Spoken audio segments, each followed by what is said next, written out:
Assalamualaikum warahmatullahi wabarakatuh. Bismillahirrahmanirrahim. Alhamdulillahirabbil alamin wa bihi nasta'in ala umuri dunya waddin. Wassalatu wassalamu ala asyrafil anbiya'i wal mursalin wa ala alihi wa sahbihi wa man sara ala nahjihi bi ihsanin ila yaumiddin. Alhamdulillah nahmaduhu wa nasta'inuhu wa nastaghfiruh wa na'udzu billahi min syururi anfusina wa min sayyiati a'malina man yahdihillahu fala mudilla lahu wa man yudlil fala hadiyalah. Asyhadu an la ilaha illallah wahdahu la syarika lah wa asyhadu anna Muhammadan abduhu wa rasuluhu la nabiyya ba'dah. Hadirin yang Allah muliakan, alhamdulillah kita panjatkan puji dan syukur kita kepada Allah atas segala nikmat dan karunia yang Allah berikan dan Allah limpahkan kepada kita. Nikmat yang gak bisa kita hitung satu demi satu, khususnya nikmat ilmu, nikmat iman, dan nikmat kesempatan berada di tengah-tengah hari-hari dan malam-malam terbaik. Oleh karena itu, marilah kita syukuri sehingga Allah kasih taufik kita bisa menjalani malam-malam ini dengan amal soleh, sehingga kita mendapatkan Lailatul Qadar dan kita mendapatkan husnul khatimah. Hadirin ibu-ibu sekalian, khususnya selanjutnya marilah kita mengucapkan salawat dan salam kepada Nabi kita, Rasul kita, Sayyidina Muhammadin sallallahu alaihi wasallam beserta para keluarga, para sahabat dan orang-orang yang istiqomah berjalan di bawah naungan sunnah beliau sampai hari kiamat kelak. Jamaah sekalian, khususnya ibu-ibu, kita tahu bahwa agama kita itu untuk laki-laki dan wanita, dan wanita itu sangat disayang oleh Allah dan Rasulnya.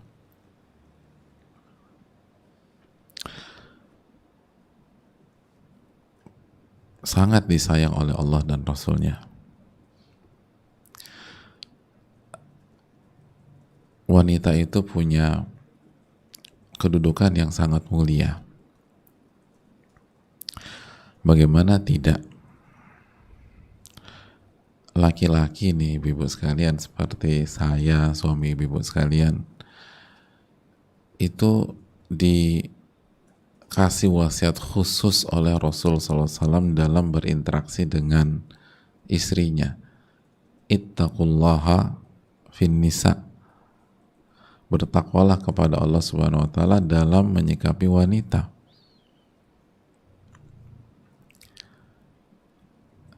Dalam hadis yang lain, istausu bin nisa'i khaira. Selalu berbuat baiklah kepada wanita. Kira-kira demikian.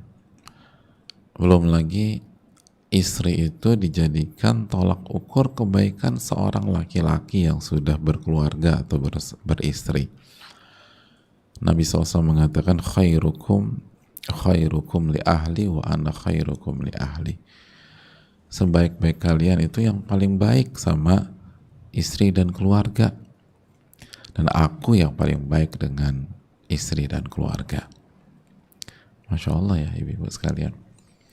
Jadi tolak ukurnya laki-laki itu baik atau enggak bukan ketika dia ngadepin bosnya, bukan ketika dia menghadapi kliennya, bukan ketika dia menghadapi teman-teman cowoknya, tapi tolak ukur kebaikan laki-laki itu adalah pada saat dia menghadapi dan menyikapi istrinya. Pokoknya wanita itu sangat istimewa dan benar-benar dijaga banget sama Allah dan Rasulnya, sangat dijaga. Bukankah wardrobe ibu-ibu sekalian di luar rumah dan di dalam rumah itu berbeda. Laki-laki itu nggak terlalu berbeda jamaah dibanding wanita. Itu kenapa sampai ibu-ibu atau para akhwat disuruh tampil tertutup? Itu untuk penjagaan, menjaga kehormatan wanita agar ia tetap mulia, tidak murah, tidak gampangan dinikmati. Jadi luar biasa sayangnya Allah dan Rasulnya kepada ibu-ibu dan wanita. Nah, jamaah sekalian, nah mungkinkah wanita di 10 malam ini dicuekin?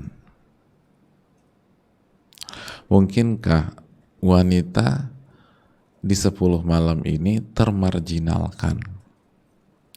Mungkinkah wanita di 10 malam ini dibiarkan dengan seluruh tanggung jawabnya, keribetannya dan keriuhannya, sehingga ia gagal mendapatkan Lailatul Qadar? Bukan karena nggak mau, bukan karena kalah semangat dengan laki-laki, tapi kita tahu bersama-sama nggak mudah bagi banyak ibu-ibu dan wanita untuk fokus membaca Al-Quran, fokus tahajud, fokus iktikaf, sedangkan ia punya tanggung jawab besar mengasuh anak-anaknya, punya tanggung jawab besar menjaga kebersihan dan kerapian rumahnya. Megang satu anak aja itu udah susahnya minta ampun lah. 2 hari ya, sehari hari Sabtu atau ya hari Sabtu itu aja saya dapetin curhatan dari keluarga yang punya satu anak atau yang megang satu anak di 10 malam ini, megang satu anak. Itu sedih banget tuh. Aduh gimana ya, ngiri. Tapi ini anak harus dipegang, udah anaknya energik banget. Sedangkan beliau melihat adiknya semangat ibadah, kakaknya bisa baca yang banyak, beliau nggak bisa. Untuk tarawih berjamaah aja susah. Itu anaknya baru 1 atau megangnya cuma 1 anak. Gimana yang harus megang 2 atau 3 anak yang kecil-kecil? Gimana yang harus mengawasi 5 anak? Subhanallah. Itu baru kendala anak. Ada yang kendala suami. Alih-alih mendapatkan dukungan, suamiku tuh Pak Ustadz justru membatas-batasi aku. Ada banyak istri itu diajak pergi sama suaminya di malam-malam ini, diajak ke sinilah, diajak ke situlah, diajak ngumpul. Itu kalau cuman nggak didukung suami tidur mah nggak ada mas, itu insya Allah mungkin jauh lebih baik. Ini diajak keluar-keluar.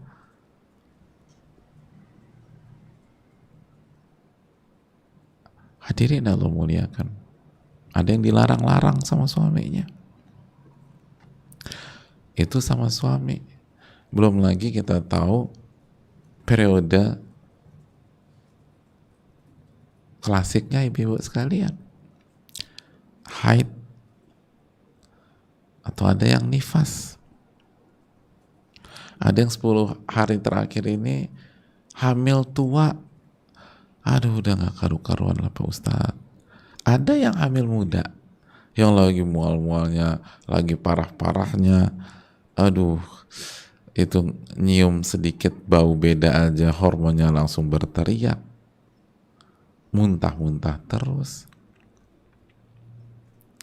hilang nafsu makan, jadi lemes, dan lain sebagainya.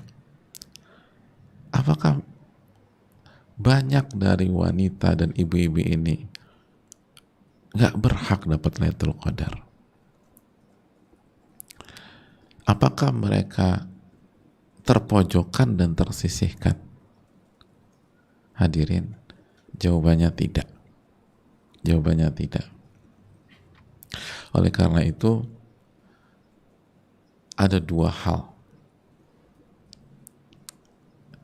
yang harus jadi pegangan ibu-ibu dan para wanita agar tetap mendapatkan Lailatul Qadar. Ini solusinya, ibu-ibu. Ada banyak solusi, tapi kita ambil dua hal ini. Lalu kita terapkan nanti ke semua kendala-kendala. Dan tadi kendala-kendalanya udah kita sebutkan sebagiannya. Ya, jelas. Jadi ini kita buat simple aja. Apalagi ibu-ibu juga masih pada capek, tadi malam banyak yang nggak tidur. Kita buat simple, dua hal. Jadi bergampang diingat. Yang pertama, ibu-ibu sekalian dan para akhwat dan wanita, solusi agar setiap ibu rumah tangga dapat Lailatul Qadar, istri yang punya kendala dengan suami dapat Lailatul Qadar, wanita haid dan nifas di hari-hari ini dapat Lailatul Qadar, yang lagi hamil dan berjuang dengan kehamilannya dapat Lailatul Qadar, yang lagi sakit dapat Lailatul Qadar, semuanya insyaallah ta'ala. Yang pertama, catat baik-baik kaidah kullu man taqabbalallahu amalahu sayu'tihi nasibahu min lailatil qadar. Jelas? Ya enggak lah Pak Ustadz, aku nggak ngerti maknanya. Oke. Setiap orang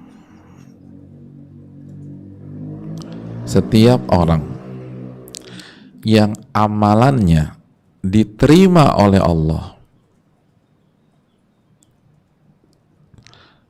di malam-malam ini, ya,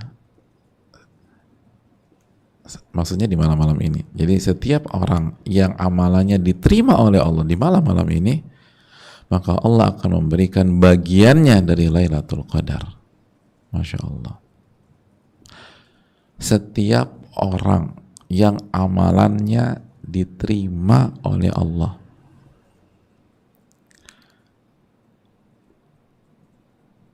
maka Allah akan berikan bagiannya dari Lailatul Qadar.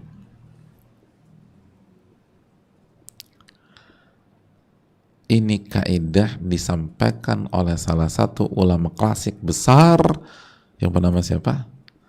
Al-Imam Ad-Dhahhak. Dan inilah kaidah yang harus kita pegang,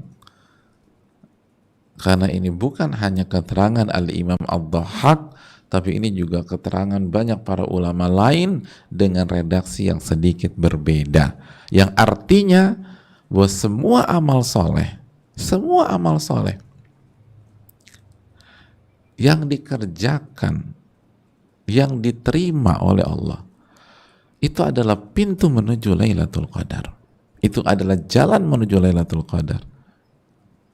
Kalau Imam At-Tabari pakai kalimat amalun, setiap amalan atau sebuah amalan di malam Lailatul Qadar itu pahalanya lebih baik daripada amal yang sama yang dikerjakan di 1000 bulan yang tanpa Lailatul Qadar. Jadi lebih baik dari amalan yang sama di 1000 bulan tanpa Lailatul Qadar. Intinya semua sama. Intinya adalah bahwa semua orang yang punya amal soleh, yang amalnya diterima, apapun amalnya, di malam-malam ini, maka dia mendapatkan bagiannya dari Lailatul Qadar. Allahu Akbar.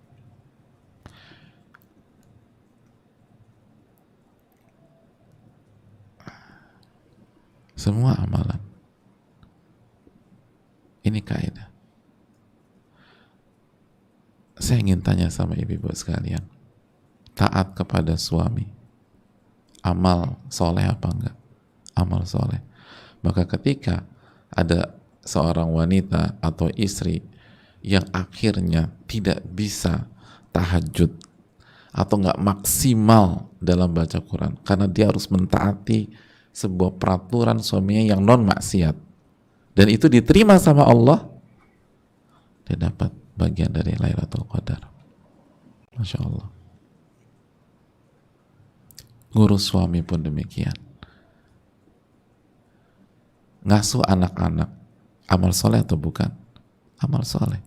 Maka apabila dia akhirnya ada seorang wanita nggak bisa maksimal baca Al-Quran di malam-malam ini karena harus ngasuh 1 orang anaknya, ada yang 2 orang anaknya, ada yang 5 orang anak, ada yang 7, ada yang 11 misalnya, dan diterima sama Allah, dia kerjakan dengan ikhlas, dengan tulus gitu ya, dia dapat bagian dari Lailatul Qadar.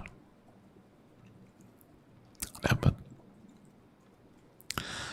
Ada seorang wanita, dia harus rawat ibunya, jamaah. Akhirnya dia nggak bisa iktikaf misalnya, atau dia nggak bisa maksimal tahajud. Karena apa? Harus rawat ibu. Ibunya sebatang kara. Atau harus rawat ayah. Ayahnya sebatang kara. Lalu Allah terima perbuatannya, dia dapat Lailatul Qadar atau bagian dari Lailatul Qadar. Wanita yang haid, dia nggak bisa sholat, nggak bisa taraweh, nggak bisa puasa, nggak bisa tahajud, tapi dia berzikir kepada Allah, dia tetap baca Al-Quran, lalu dia jaga diri dari, dia keluar dari khilaf, dia tidak sentuh langsung mushafnya, tapi dia tetap baca, dia beristighfar, dan Allah terima amalnya tersebut, dia dapat bagian dari Lailatul Qadar.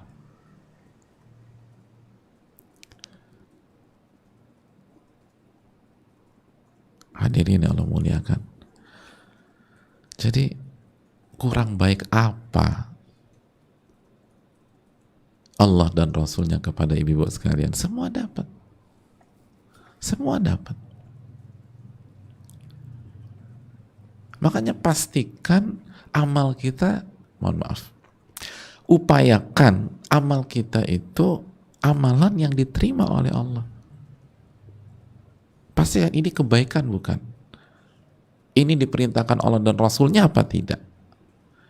Ini sesuai dengan tuntunan Rasul Sallallahu Alaihi Wasallam apa tidak? Sesuai.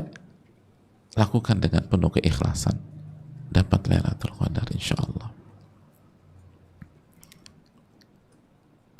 Walaupun kita tetap berusaha mengamalkan amalan-amalan yang memang ditekankan oleh Rasulullah SAW di malam-malam ini. Jadi bukan berarti, oke, berarti saya lepas baca Quran Pak Ustadz ya. Loh tidak, begitu ada waktu baca Quran. Berarti aku nggak perlu taraweh lagi dong. Oh bukan begitu. Ada kesempatan anak udah pada tidur, sholat tarawih, walaupun mungkin udah low bed, udah energi udah terkuras karena mereka baru tidur tengah malam, terus juga dari ba'da isya jungkir balik, energik, loncat sana loncat sini, kepleset sana kepleset sini, ada yang nangis lah, begitu jam 1 udah pada selesai, pegel-pegel semua, remuk-remuk semua, oh ya aku belum taraweh, aku taraweh semaksimal aku gitu loh. Mungkin durasinya nggak selama yang lain, tapi kalau dikerjakan dengan ikhlas, dengan tulus, dengan khusyuk, insya Allah dapat Lailatul Qadar. Begitu hadirin.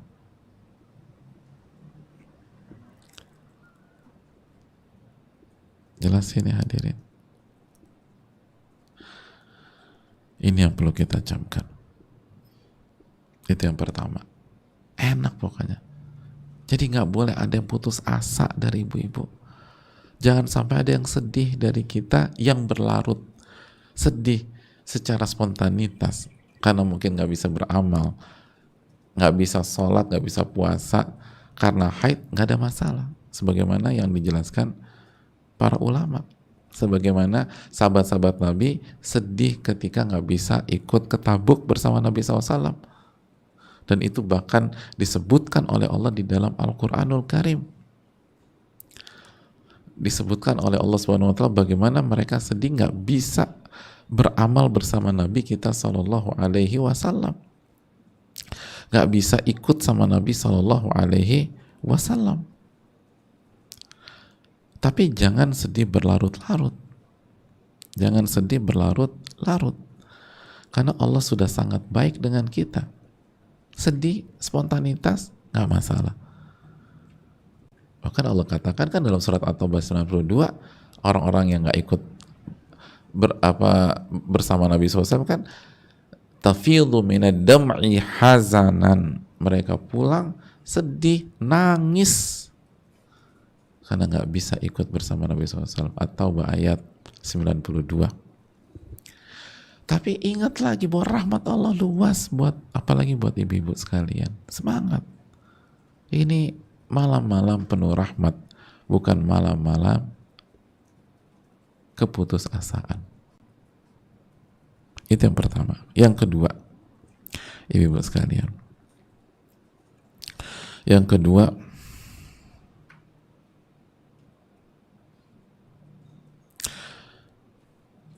ibu-ibu khususnya yang punya kendala dalam beribadah, hendaknya sekali lagi kedepankan amalan-amalan hati.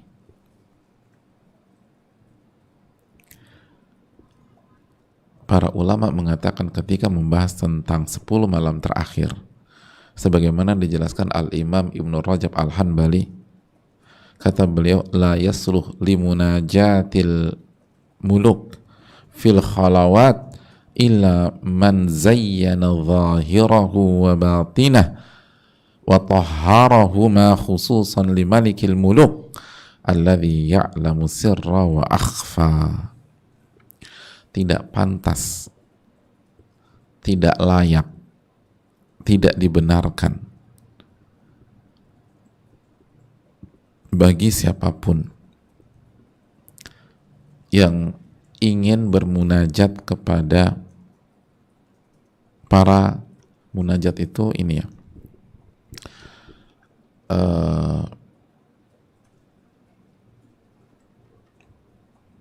jadi limunajatil muluk fil khalawat, orang-orang yang berkomunikasi, yang mengangkat masalahnya kepada pihak yang tinggi, raja, penguasa, khususnya ketika mereka sedang empat mata, kecuali, jadi nggak pantas kecuali orang yang menghiasi, yang tampil indah secara zahir maupun batin, dan membersihkan zahirnya dan batinnya. Apalagi ketika seseorang bermunajat dengan Malikil Muluk, rajanya para raja, Allah Subhanahu wa Ta'ala, yang mengetahui hal yang sir, yang rahasia, wa akhfa, yang ditutup-tutupi. Artinya apa? Artinya jangan hanya fokus dengan amalan zahir dan amalan fisik, tapi kita harus bersihkan amalan hati kita di 10 malam ini. Dan juga Al-Imam Ibnu Rajab mengatakan bahwa diterimanya amalan seringkali tolak ukurnya itu bibiril qulub la bi amalil abdan. Tolak ukurnya adalah baiknya hati, bukan sebatas amalan fisik atau anggota badan. Lalu beliau sampaikan, simak baik-baik nih Ibu. Jadi kita langsung dengar dari ulama-ulama kita. Rubba qa'imin hadzuhu min qiyamihis sahar.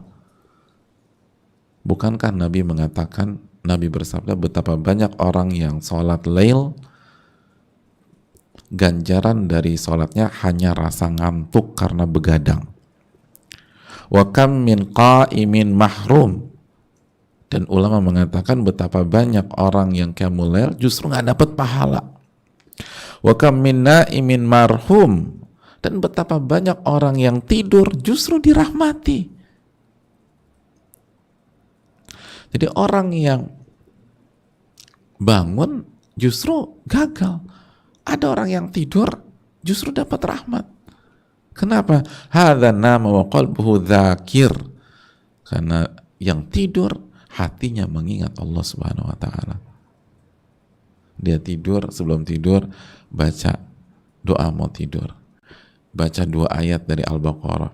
Terus dia serahkan dirinya kepada Allah Subhanahu wa taala. Wa hadza qama wa qalbuhu fajir.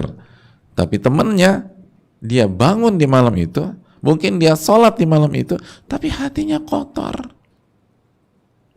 Hatinya kotor. Jadi yang dirahmati yang tidur.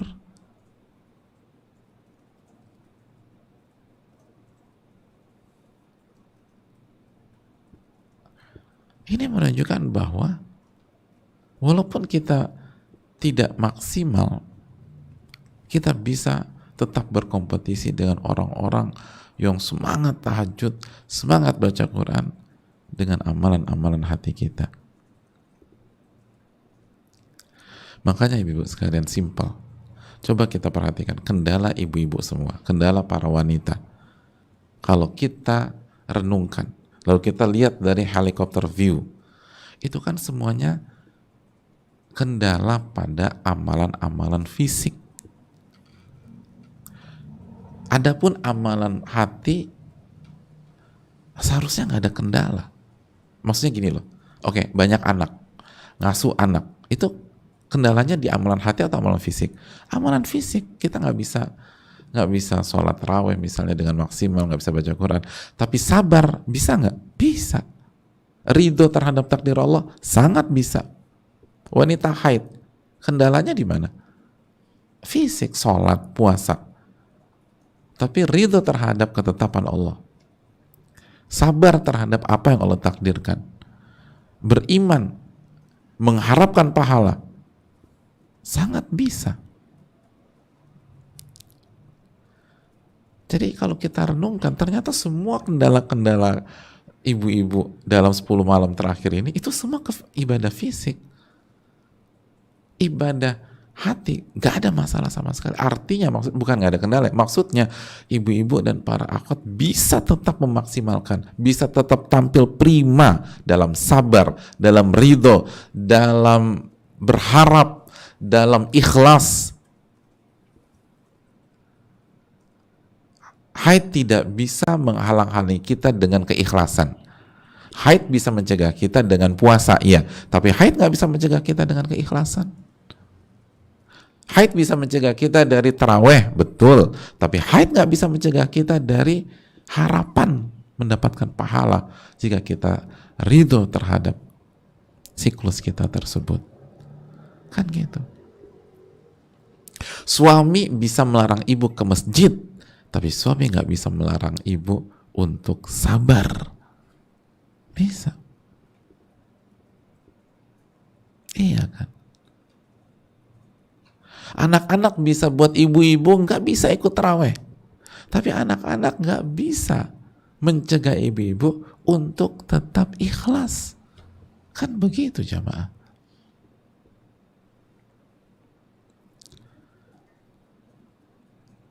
Maka pegang resep ini. Ada 2 resep. Semua amal soleh yang diterima, kita membuat kita dapat Lailatul Qadar. Yang kedua, kedepankan amalan hati.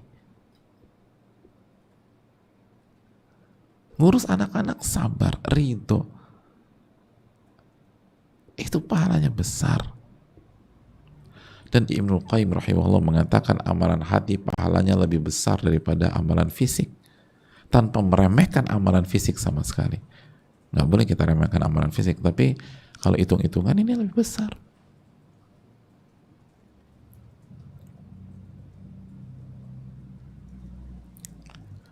Begitu. Karena ngurus suami kita jadi terkendala. Bukankah ibu-ibu, salah satu sifat ahli surga al-wadud, wanita yang sangat mencintai suaminya sesuai dengan porsi yang Allah tetapkan, tapi sangat mencintai suaminya dan bisa mengungkapkan rasa cinta itu bukan sekedar amal soleh, itu sifatnya wanita surga. Jadi ketika kita ngurus suami di hari-hari ini, dan Allah Maha tahu kita bukan karena malas sehingga nggak maksimal untuk baca Quran, bukan karena lalai, tapi benar-benar karena berkhidmat kepada suami dan nggak bisa lagi, nggak ada waktu lagi misalnya, itu pahala besar. Ini yang bisa disampaikan dan terapkan ke semua kendala. Udah, terapkan ke semua kendala. Wallahu ta'ala bishawab. Ya, saya rasa cukup. Perlu ada sesi tanya jawab nggak? Oke, kita buka sesi tanya jawab. Wassalamualaikum warahmatullahi wabarakatuh.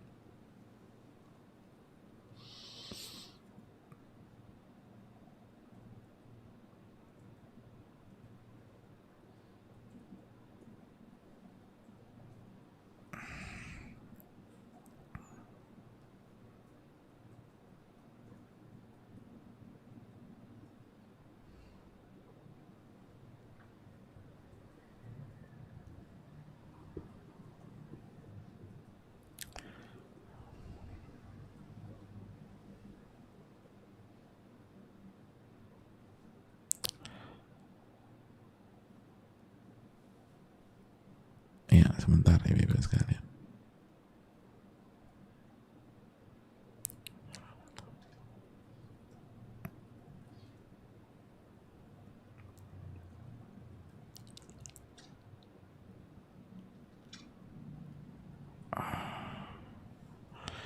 Kita buka. Semoga Allah kasih taufik kepada kita.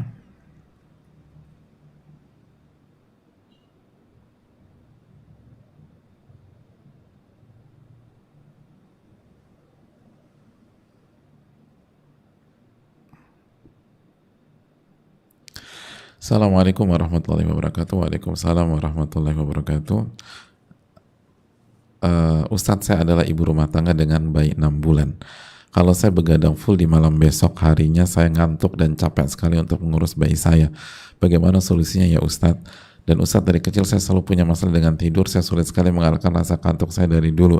Kalau orang bilang saya kebo, ya enggak lah, ibu manusia. Saya mau tanya, sebenarnya orang normalnya tidur berapa jam Ustadz? Yang saya baca dari penelitian secara medis bagusnya 7-8 jam minimal. Dan saya merasa kalau kurang tidur dari 8 jam saya pusing dan nggak bisa beraktivitas secara maksimal. Tapi kalau tidur 8 jam banyak kewajiban saya yang keteteran. Apakah saya belum terbiasa untuk tidur sedikit? Bagaimana seorang muslim seharusnya mengatur pola tidurnya, dan terlebih bagaimana mengatur pola tidur di 10 malam terakhir bagi ibu rumah tangga yang harus mengurus bayi, suami, dan rumah? Jazakallahu khair Ustazi, barakallahu fiikum, barakallah. Yang pertama, terapkan dua resep tadi, selesai masalah. Tapi kalau mau secara teknis, itu tadi mengurus bayi itu kan amal soleh. Apalagi nggak ada yang bisa, apalagi 6 bulan jelas ibunya lah. Nggak bisa ngandelin ayah. Kalau misalnya udah ini masih bisa dibawa ayahnya ke masjid, dibawa ini 6 bulan udah ibu udah.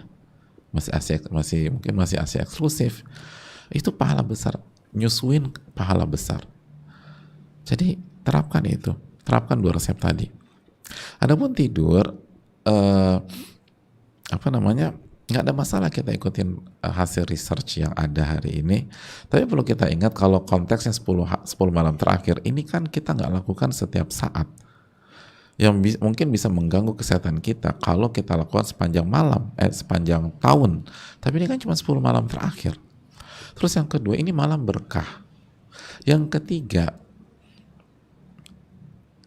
jadi yang kedua, maksudnya malam, jangan samakan dengan malam-malam yang lain. Ini malam-malam berkah, apalagi malam Lailatul Qadar. Malam Lailatul Qadar kan Allah mengatakan salamun hiya hatta matla'il fajar. Ini malam keselamatan. Malam keselamatan, bukan malam penyakit. Malam keselamatan. Jadi kalau dapat tuh selamat, dunia akhirat. Lalu yang ketiga, kita kurang tidur karena ibadah. Beda loh. Beda.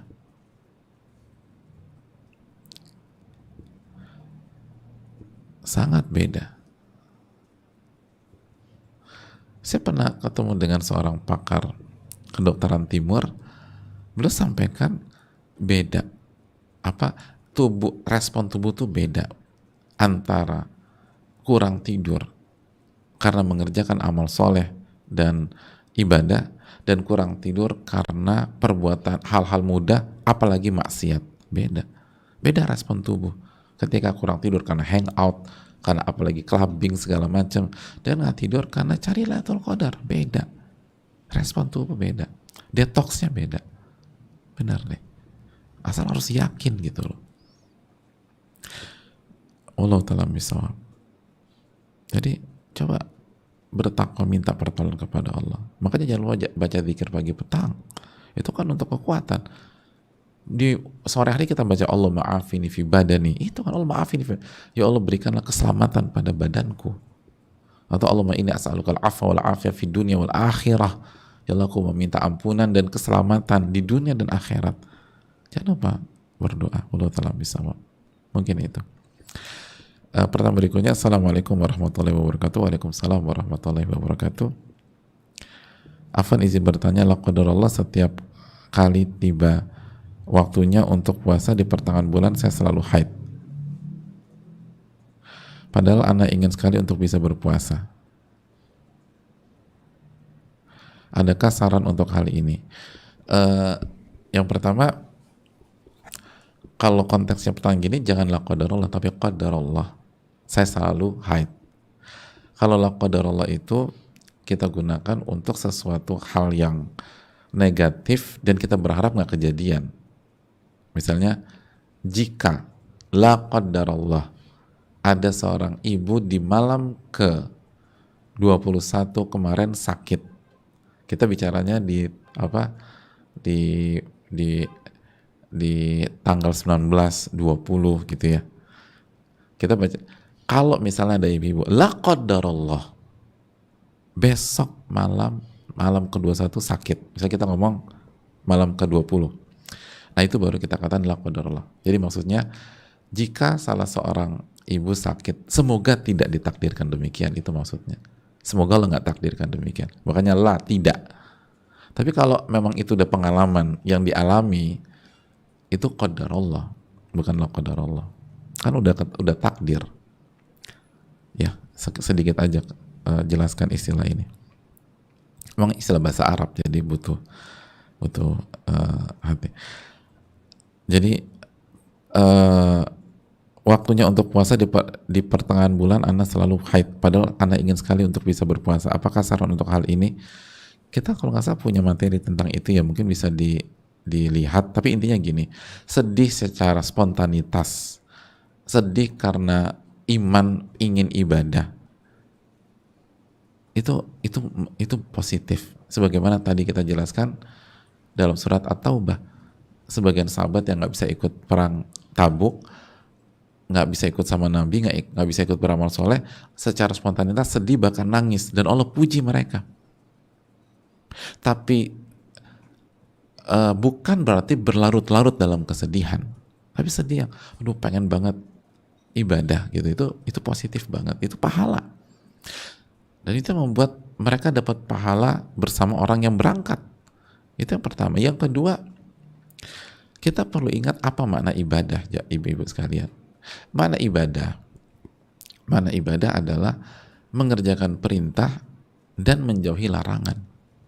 Jadi ketika ibu-ibu bersih, suci, lalu ibu-ibu puasa, maka ibu-ibu sedang beribadah dari sisi menjalankan perintah puasa, menjalankan perintah. Tapi ketika ibu-ibu haid, lalu ibu-ibu tidak puasa, maka ibu-ibu sedang ibadah dari kotak yang berbeda. Kotak apa? Meninggalkan larangan. Karena Allah dan Rasulnya melarang ibu-ibu untuk puasa ketika lagi haid. Maka ketika ibu-ibu tidak puasa dalam rangka menjalankan syariat Allah, itu ibadah. Jadi ketika hari ini ada di antara ibu-ibu yang puasa, ada yang tidak puasa, dua-duanya sama-sama sedang beribadah, namun dari dua kotak yang berbeda. Itu keterangannya. Makanya sebagian ulama fikih seperti Syekh Sa'ad Satri, ketika ditanya tentang boleh nggak minum pil biar nggak haid, jawaban beliau boleh selama tidak ada side effect, nggak ada efek samping. Tapi terakhir beliau katakan gini, tapi untuk apa ya? Tujuannya untuk apa? Kalau untuk beribadah, ini kan ibadah juga, nggak ada bedanya. Allah Ta'ala bisa jelas ini. Baru setelah itu isi waktu kita dengan zikir, dengan salawat, dengan baca Quran, dengan berkhidmat sebagai istri atau birrul walidain dan lain sebagainya. Jelas. Allah Ta'ala alam. Pokoknya buat ibu-ibu ada solusi aja deh pokoknya dari Allah dan Rasulnya. Allah dan Rasulnya itu sayang sama ibu-ibu. Assalamualaikum warahmatullahi wabarakatuh. Waalaikumsalam warahmatullahi wabarakatuh. Semoga Ustadz, keluarga dan seluruh umat muslim selalu dalam taufik dan rahmat Allah Subhanahu wa taala. Izin bertanya Ustadz, bagaimana cara melakukan sujud tilawah saat di tempat umum? Apakah hanya menggunakan isyarat saja? Mohon penjelasan Ustadz. Jazakallahu khairan, barakallahu fiik. Jawabannya enggak, silakan sujud karena kan nggak ada kendala apa-apa.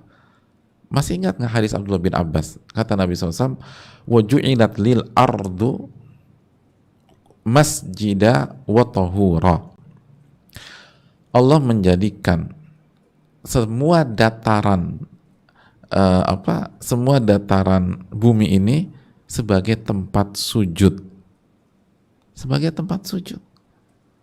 dan suci, kecuali kata Nabi dalam kuburan dan kamar mandi. Tapi secara umum silakan sujud di mana aja, nggak harus di masjid, nggak harus di rumah. Tapi aneh bukan berarti nggak boleh. Jarang yang mengerjakan bukan berarti nggak boleh. Udah tinggal, dan terjadi khilaf para ulama, apakah sujud tilawah bagian dari sholat apa tidak? Dan jawabannya, wallahu ta'ala alam, saya lebih cenderung kepada pandangan ulama yang mengatakan tidak. Konsekuensinya maka tidak harus berwudu. Jadi, dan nggak harus pakai salam. Jadi udah takbir Allahu Akbar, baca sajada wajhi lilladzi khalaqahu wa syaqqa sam'ahu wa basarahu bihaulihi wa quwwati, baru Allahu Akbar, selesai. Oke. Wallahu ta'ala bisawab.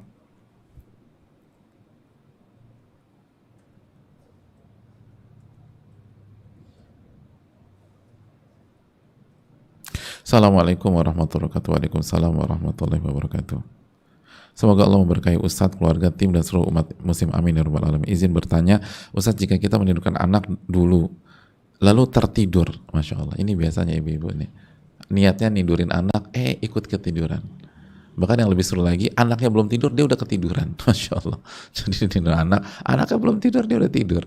Atau yang suka juga PR nih buat ibu, nyuapin anak, ikut makan dia. Padahal lagi puasa, karena biasa gitu. Nyuapin anak, terus nyemil-nyemil, nyoba-nyoba, akhirnya ikut. Ini ketiduran. Setelah itu terbangun dan melaksanakan salat dan membaca Al-Quran. Apakah juga termasuk ke dalam menghidupkan malam? Jazakallahu khairan. Wa iyyakum. Insya Allah, tadi kaidahnya. Kalau kita niatkan menidurkan anak sebagai amal soleh, kita ikhlas tulus, kita ridho sama takdir Allah, itu pahala. Apalagi kalau kita masih sempat bangun di sepertiga malam terakhir, itu bagus. Itu bagus. Catat baik-baik kata para ulama seperti Syekh Shalih Al-Utsaimin rahimahullah, Qiyamul Lail di Ramadan ini, apalagi di sepertiga di 10 malam terakhir, khususnya 10 malam terakhir, Qiyamul Lail itu ada 4 tingkatan. Qiyamul Lail di 10 malam terakhir ada 4 tingkatan. Yang pertama, Qiyamul Lail dari ba'da isya sampai menjelang subuh, sebagaimana itu yang diterapkan oleh Nabi SAW di beberapa malam, atau khususnya di malam ke-27, dan diterapkan para sahabat Nabi SAW dan sebanyak para ulama, dari ba'da isya sampai menjelang subuh. Luar biasa emang, jarang ada yang bisa. Itu makanya tingkatan pertama. Tingkatan kedua 2 kali ba'da isya, lalu nanti sepertiga malam terakhir, mungkin jam setengah dua, jam 2. Itu tingkatan yang kedua. Jadi kita start taraweh kayak biasa pada isya, lalu nanti kita break dulu, kita istirahat, lalu nanti atau bisa diisi dengan baca Quran, zikir dan seterusnya, baru nanti sholat lagi di sepertiga malam terakhir. Itu tingkatan yang ketiga, sekali aja, dan itu di sepertiga malam terakhir. Sepertiga malam terakhir. Lalu tingkatan keempat, sekali saja, dan itu ba'da isya. Itu 4 tingkatan. Dan yang paling afdol yang pertama, lalu yang kedua, lalu yang ketiga, lalu yang keempat. Itu strateginya. Dan ini bukan kata saya hanya menukil keterangan dari para ulama kita seperti Syekh Saleh Al-Utsaimin, salah satu ulama terbaik pada hari ini. Jelas? Ngerti ya? Jadi contohnya gini loh, kalau kita bisa punya segala macam fisik penunjang untuk bisa pertama, ahlan wa sahlan. Tapi kalau nggak bisa, 2 waktu. Nggak bisa 2 waktu, harus hanya 1 waktu, pilih di akhir. Nggak bisa, berarti baru di ba'da isya sebagaimana 20 hari sebelumnya. Mungkin itu.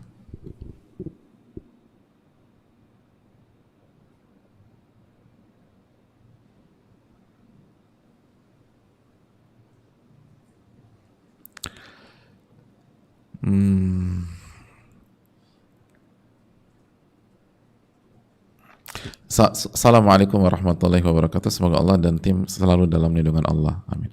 Mau tanya, Rasul dalam 10 malam terakhir tidak melakukan hubungan suami istri dengan istri-istri beliau. Kalau saya mengajak, sebaiknya bagaimana? Bukankah sebaiknya fokus ibadah? Ya, terima kasih atas pertanyaannya. Inilah enaknya jadi ibu-ibu dan wanita. Kalau suami yang minta, wajib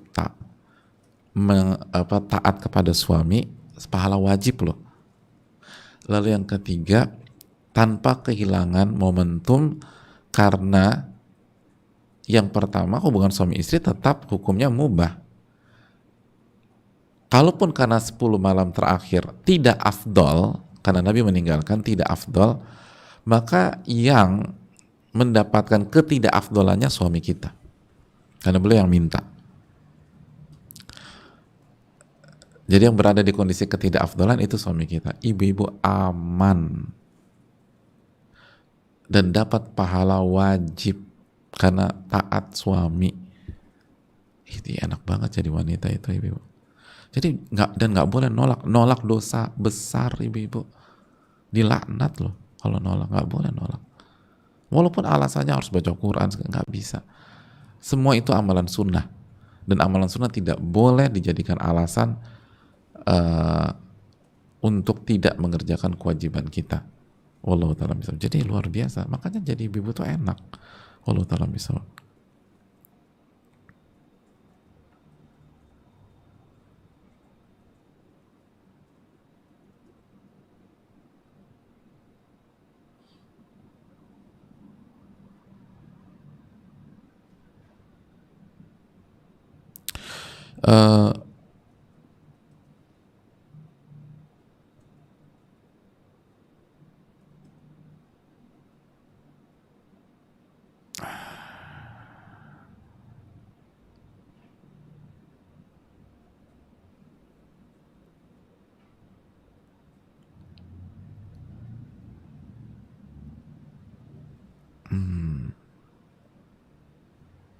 Banyak sekali ya.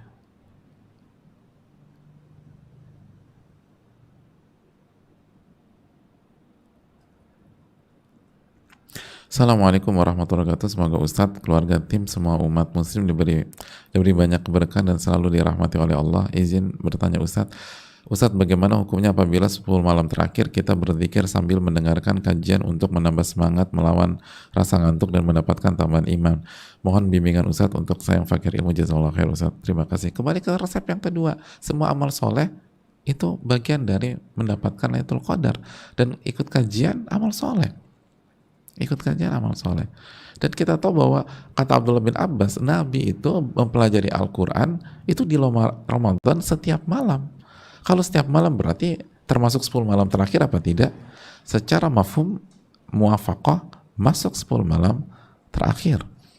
Tapi disarankan oleh sebagian ahli ilmu jangan lama-lama gitu loh, agar bisa tetap jadi sebagai charger untuk semangat ibadah lagi. Wallahu ta'ala bishawab.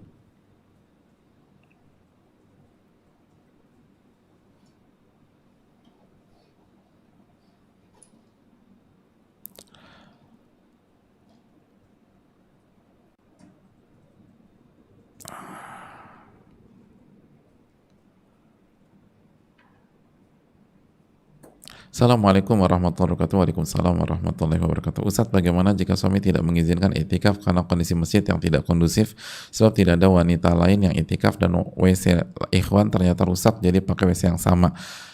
Apakah jika saya taat kepada perintah beliau lebih baik atau tetap berusaha membujuk untuk ikut? Jazakallahu khair.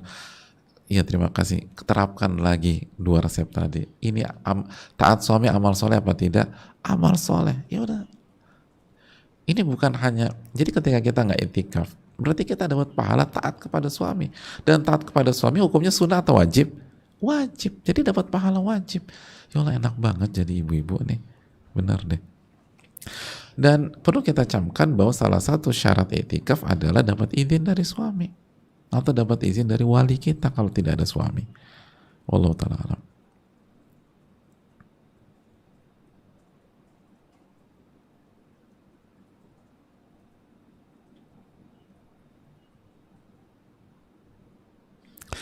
Assalamualaikum warahmatullahi wabarakatuh. Waalaikumsalam warahmatullahi wabarakatuh. Jazakallahu khair Ustadz, dan atas ilmu yang disampaikan, semoga Allah senantiasa menjaga Ustadz, keluarga dalam keadaan dunia akhirat. Begitu juga dengan seluruh tim kajian kaum muslim dimanapun berada. Amin ya rabbal alamin. Izin bertanya, suami ingin saya dan anak-anak semua ikut sholat tarawih berjamaah di masjid komplek kami. Alhamdulillah masjid sudah dibuka untuk sholat berjamaah dengan prokes, bukan proses, prokes ya. Satu sisi saya mensyukuri sholat berjamaah di masjid karena bisa menikmati bacaan imam yang jauh lebih baik dari bacaan saya sendiri jika sholat di rumah. Tapi saya ingat bahwa pahala sholat wanita di rumah itu lebih besar, lebih baik. Mohon sarannya Ustadz agar pilihan yang saya ambil sesuai yang Allah dan Rasulnya cintai. Jazakallahu khair, barakallahu fiq. Hadirin, kembali ke resep kita, taat suami dan dapat pahala wajib. Jadi gini loh, betul pahala seorang wanita di rumah lebih baik daripada pahala sholatnya di masjid. Tapi ingat, ini dari kotak pahala sholat.